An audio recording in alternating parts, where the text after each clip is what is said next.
I'm Ryan, and I'm 34. For the last 10 years, I've been figuring out that family doesn't automatically equal love, backing, or even common courtesy. Sometimes, it just means folks with the same last name who feel they can treat you however they please. It wasn't always like this, for sure. There was a time when I desperately wanted their validation, clinging to every little positive thing they'd say, every precious moment when I felt seen. But with time, I learned to lower my hopes, or at least I thought I had. This Easter, I, like always, volunteered to host dinner. Not because I thought anything would change, but because my mom laid on the guilt trip, as she always does. You have the nicest kitchen and dining room, Ryan. Your sister's place is too small, and you know how worn out I get. It was the same old story for every holiday, and I always caved. I'd spent 3 days scrubbing the house, getting the guest rooms ready, and cooking all the foods I knew they'd eat. Yep, even my brother's strange, dairy-free, gluten-free casserole. I didn't whine when they were 2 hours late. I put on a smile, hugged everyone, and tried to push away that familiar weight in my chest that always shows up when my family is around. My mom breezed in, leaving a trail of her usual perfume and a not-so-subtle comment about how steep my driveway was, saying she thought she'd need climbing gear. Then my brother Matt, 2 years younger and somehow still the golden child, strolled in right behind her, already glued to his phone. So Amber, my wife, didn't even acknowledge me. She just tossed her fancy purse onto the hall table and immediately started asking if the powder room had real towels or just paper ones. Lacey, my sister, showed up last, all dolled up in a flowery dress, but her smile? Fake as a $3 bill. We hadn't exactly been chummy since that huge fight at Christmas, but I still made sure she had her favorite drink and even cooked up a vegan dish for her. Dinner was, well, it was just like every other family dinner. Super awkward. I was running around like a crazy person, filling water glasses, making sure the food stayed hot, getting more bread, playing the perfect host. The whole time I was pretending not to hear them whispering about me. Amber, she had this laugh loud and booming, like she was trying to steal the spotlight, and she used it every time Lacey threw out one of her little digs. Mom just kept glancing at me whenever things got really weird, but she never said a word. Didn't need to. Her silence? That spoke volumes. Finally, after I'd made sure everyone had seconds and their plates were piled high, I sat down. For a second, I actually thought maybe, just maybe, someone would say something nice, Maybe Mom would crack a smile or something. But nope. She just gave me that icy stare, the one she always saves for when I've somehow messed up. And then she let it rip loud and clear. You should be used to being left out by now. It's what you're best at. I just froze. For a split second, I almost thought I was hearing things, but then Matt let out this little nasty laugh and my heart just sank. Nobody seemed surprised, No one even said, "Whoa, that was a bit much." Not even Lacey. She just swirled her drink and looked off to the side. I just blinked. I didn't burst into tears or anything. I didn't yell. I didn't create a big fuss. I just stood up, cool as a cucumber, pushed my chair in, and walked back toward the kitchen like I'd remembered something. My hands were shaking as I took out my phone, flipping through texts from work and deadline reminders. Finally, I found the message thread with my lawyer, Michelle, the same one who helped me handle the summer house last year. We'd been talking about signing the deed over to my parents as a gift, partly for tax stuff, and partly because I thought, maybe foolishly, that it would make them happy. They adored that house. It had been in the family forever, but I was the one who bought it back after it got lost during a bad time. Nobody offered a hand or even a simple, "Hey, that sucks." But when I finally got back on my feet, I did it quietly without making a big deal about it, never asked for anything. I pulled up Michelle's last text about the transfer and typed, "Please cancel. Don't go ahead with the house transfer. I'll tell you later." Then I shut my phone and took a big, shaky breath. I could hear the voices from the dining room.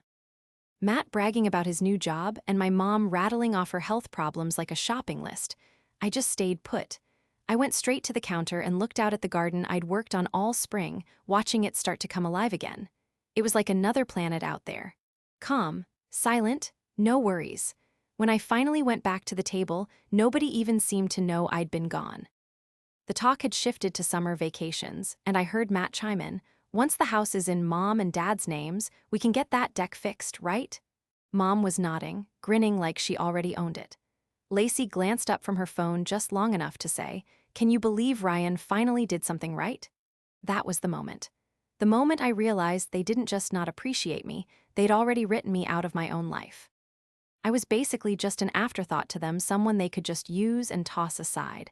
And I had spent years trying to get a little bit of their approval. They never gave it. They saw my efforts as not kindness, but weakness, as a duty they were owed. I didn't say anything. Didn't bother to tell them the house wasn't theirs yet. I just let them keep talking.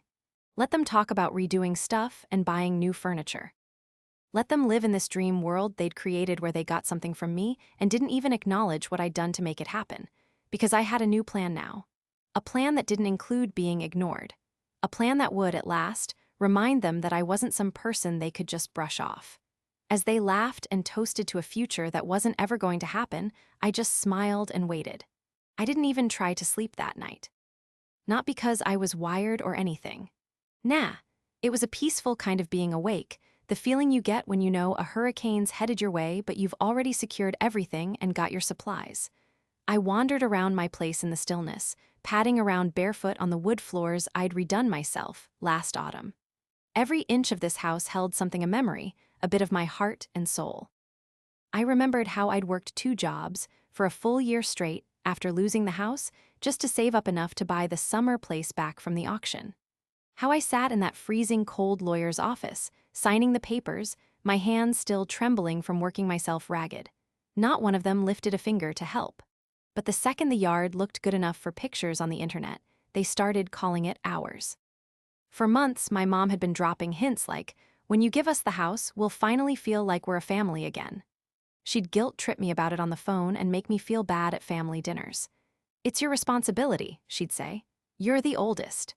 And when I finally said yes, feeling really pressured, to start the paperwork with my lawyer, you'd have thought I'd handed them the keys in a gift box.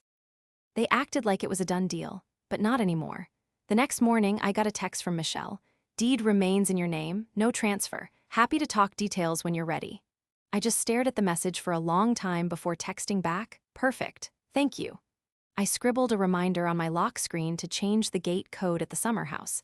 And because I like a little drama, I set up a maintenance crew to go up there that weekend. Not for the deck, no. It was to install a brand new security system and a digital lock that I could control from anywhere. A little secret they didn't know about. I didn't say a word. They kept chatting away in their group, of course, the one I wasn't in. They were throwing around furniture ideas, Pinterest boards, and Mom's dream list for a house that wasn't even theirs. Matt wanted to turn the back room into a man cave for football. Lacey was dreaming of a reading nook. Amber thought we could rent it out on Airbnb when it wasn't being used. The "we" in that sentence almost made me snort. I just kept my mouth shut. I watched. I waited. Then, 2 weeks later, the invitation arrived. A sparkly, over-the-top thing titled Family Summer Kickoff Weekend, supposedly at my house. I read it like it was a joke. Poolside brunch, grill night, family trivia, and a big thank you toast for Ryan. Like they'd planned the whole thing around a guy they didn't even bother to loop in on the planning. The RSVP button was already filled in. Attending, Ryan. I almost didn't go. Part of me just wanted to change the locks and let them sort it out on the doorstep. But something inside me, something deeper, wanted to see it all go down, to witness the moment it all crumbled. I wasn't trying to be dramatic or get revenge, I just needed to end things. They had to know. I needed them to really get it, to understand what they did when they shut me out, how little right they had to be a part of my life now. On the day of the big family weekend, I didn't rush over there. I waited. Figured they'd get there before me. Figured they'd use a key from the old lock Matt had sneakily copied mine ages ago. But this time, things were different. They'd be stopped cold by the new security gate, the one with the keypad and camera. Around noon, my phone started buzzing. "Matt." I let it go straight to voicemail. Then Mom tried, same thing. Then a notification popped up from our family group chat, dead silent for months. Ryan's message: "The gate isn't working, call us. We're out here with all our stuff, food, towels, everything." I took a sip of my coffee, grabbed a screenshot, and saved it in a folder I called Receipts. Then Amber texted, "You could have at least told us you canceled the trip. This is messed up." Finally, Lacey left a voice message. She sounded so smug. "Oh, I see. If this is some kind of twisted punishment, it's really immature. We've been planning this for weeks. It's not just your house, it's a family place." That did it. I opened the group chat the first time in over a year and typed, "No, it's not. It's mine, I paid for it. My name, S on the deed. Not one of you lifted a finger to help me get it back when I lost it. Not one of you chipped in a single cent. You just waited until it was all fixed up and ready to go so you could act like it belonged to you. Well, that stops now. You shut me out every single time. So let me remind you, I don't have to give you a spot in my life. Not even a temporary one. Have a nice long drive home. Then I just shut my phone off. I have no clue what they did after that. I picture them just standing there, stunned, phones clutched in their hands, looking around for somebody to blame. Maybe they fought. Maybe they turned on one another. Or maybe, just maybe, they finally sat quietly for a second and thought about how they'd treated the only person who'd always been there for them. Until now. But this doesn't end there. The mess that came after that day, well, let's just say it went way beyond one weekend in the summer. I didn't even look at my phone until the next morning. I wasn't exactly worried. What were they gonna do? Scream at me some more? Demand I say I'm sorry? I'd spent years tiptoeing around these people who acted like kindness was something you bought and used guilt like a weapon. This time, I wasn't going to be the one begging them to get along. I made some coffee, opened the window to let the air in, and only after I was settled at my kitchen table, with the sun streaming in, did I finally look at the fallout. The group chat was a total disaster. It started with complete silence. Then the messages started pouring in. Mom, I just don't get it. You said the house was for the family. Matt, this is ridiculous. We were depending on that place for the summer. You can't just do this, Amber. We had food, plans, reservations. What do you think this makes us look like? Lacey, always the drama queen, texted something like, I stuck up for you. I told everyone you'd come around that you were just swamped. You made me look stupid. That one actually made me crack up. Then they all changed their tune. They realized being nice wasn't working, so they started saying what they really thought. Matt went off about how it was their family home before I bought it, how I didn't deserve to hold it over their heads, how just because I had money didn't mean I could treat them like this. Then Amber chimed in with her usual, this is exactly why nobody respects you. You think throwing money around makes you family? And the worst was my mom, the master manipulator. She texted, I didn't raise you to be so spiteful. What would your father think? That one hurt. Not because she was right, but because Dad really wouldn't have liked it. He'd been gone 5 years, and he was the only one who ever made me feel like I belonged in that family. That house was his once.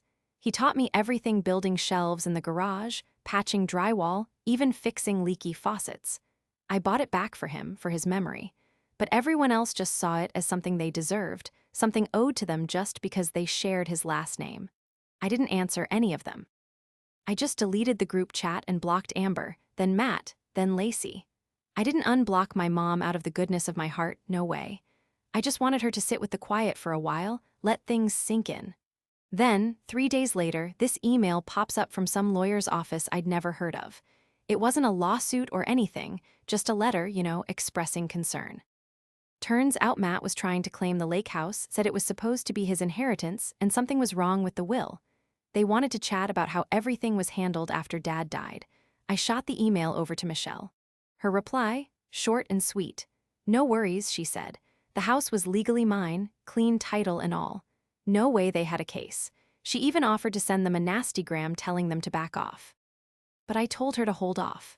Let them sweat it out a bit. In the meantime, I did something I probably should have done years ago. I dug out all my old financial records. I went through every single payment I'd made for my parents over the past 10 years. Mortgage payments, doctor bills, car insurance, everything. I even added up the money I quietly slipped into their emergency fund when Lassie maxed out her credit cards. And the rent money I covered when Matt and Amber couldn't afford their apartment for a few months. It came to over $67,000. And you know what? Not a single sincere thank you. Not from the people who took the money, not from the family who acted like I was just lucky to have it. I wasn't exactly furious, but I was done. So I gathered all my receipts, made a nice clean document out of them, and sent the whole thing to one email address. The email subject line I sent Mom just said, so now we're talking about entitlement? Inside, I wrote, you told me once I should get used to being left out. Guess I have. Now you all need to get used to something too, being on your own. Then I listed every single expense I'd covered for them over the years. Not because I wanted the money back, but because I wanted them to see I didn't have to be generous with them. It was a choice, and they mistook my kindness for weakness. "I'm gonna handle my boundaries the same way I handled your bills," I wrote, completely in control. I finished with, "Good luck with everything," signed it Ryan, and hit send. Right after, I called the property managers who handle my rentals and told them to add the summer house to the list. I wanted it listed as a fancy vacation rental, but with one little catch in the contract. Nobody with my last name could rent it. They were never setting foot in that place again. But of course, it didn't end there. Families like mine, we don't just walk away. They freaked. For a minute, I honestly thought maybe, just maybe, cutting them off, blocking their calls, and taking away the one thing they actually cared about, that summer house, would finally get through to them. Maybe they'd actually sit with the silence and figure something out. No such luck. My family isn't the reflecting type. They're the revenge type. It began small. A few weeks after the email, I got a call from the homeowners association near the summer house. Okay, so someone was totally throwing shade, first with noise complaints, then about construction I supposedly did. I didn't need a detective to see who was behind it. I hadn't even been back to the place since I put in the gate and security system, which proved it. No one had gotten in, nothing was being worked on, and definitely no noise was coming from there. It was straight-up harassment. I had the HOA manager mark both complaints as bogus and stuck them in my records. Then the anonymous one-star reviews started rolling in. The property wasn't even listed on rental sites yet, but somehow, 3 awful reviews had already popped up. They said the place was filthy, unsafe, and that the host was rude and impossible. They were posted from fake accounts, and even though I couldn't be 100% sure, the usernames looked super sus. I had my lawyer send each of them a cease and desist letter. It was written up all professional, of course, but with enough legal threat to make them sweat. Then, I waited. Sure enough, a week later, the reviews vanished. And that's when things really went sideways. One day, I got a call from Michelle, my lawyer. Her voice was steady, but serious. She'd gotten a formal letter from my mother's lawyer. They were fighting over my dad's estate. 5 years later, the new claim was that my dad had verbally agreed to give the summer house to the family when he died. No paperwork, no will, just a spoken promise. No witnesses, no evidence. It was a total Hail Mary, a long shot legally. I told Michelle to take care of it, and I meant it.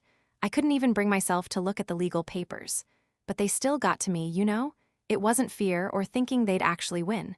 It was just confirmation.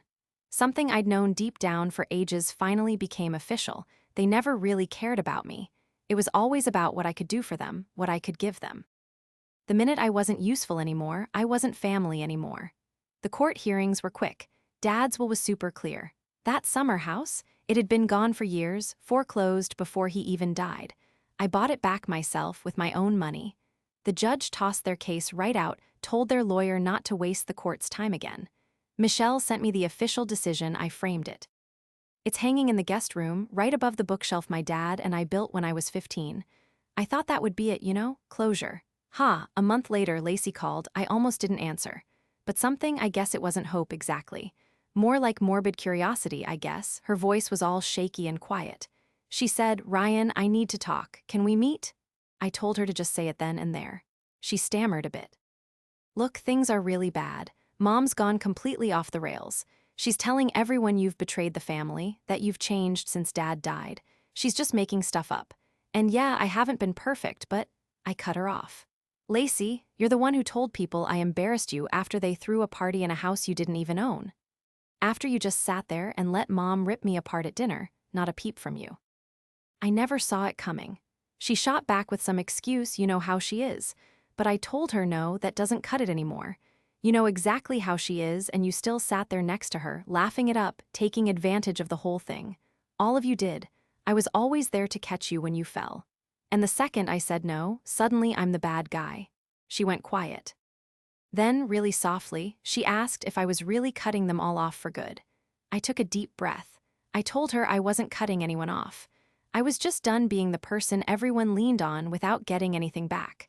I was done being the host, the problem solver, the bank, the one you all blamed. I gave them way more chances than they ever gave me. And when I finally stuck up for myself, they all turned on me like I was the one messing up. So I told Lacey no, I wasn't coming back. She didn't even try to argue, just a sigh. Then she said Mom was going to be furious. I told her so be it. I hung up the phone. That was the last time I talked to any of them. It's been 8 months since that Easter dinner from hell. I turned the summer house into a high-end rental. It's booked solid all year with a waiting list for the holidays. I took the money and bought another place, way out in the mountains. Peaceful, secluded. Mine. My phone's a lot quieter these days. No more snarky texts, no more guilt trips, no more group texts trying to get me to bail someone out. I wake up to messages from people who stayed at the house, telling me how much they loved it, how quiet and peaceful it felt, like someone really put their heart into making it special. And I write back to every single one, thanking them because, well, I did. I poured everything I had into that place. My memories, my life, all the love I had. And finally, it's a place I can just enjoy, just for me. Sometimes, though, I still think about them. Mom, my brother, Lacey, I wonder if they ever sit there and think about how everything fell apart. If they ever feel even a tiny bit sorry for how they treated me. Probably not. But honestly, it doesn't matter anymore. I've built a good life, one that isn't about getting there okay. And for the first time, I feel like I'm finally me. So yeah, this isn't some heartwarming story where we all make up and pretend nothing happened. This is about setting limits, about finally realizing what I'm worth, about walking away, not because I stopped caring, but because I finally started caring about myself more. And if they ever stumble across this, and I kind of hope they do, I want them to know, you didn't lose me because I was selfish. You lost me because I finally figured out how not to be, and I'm not ever going back.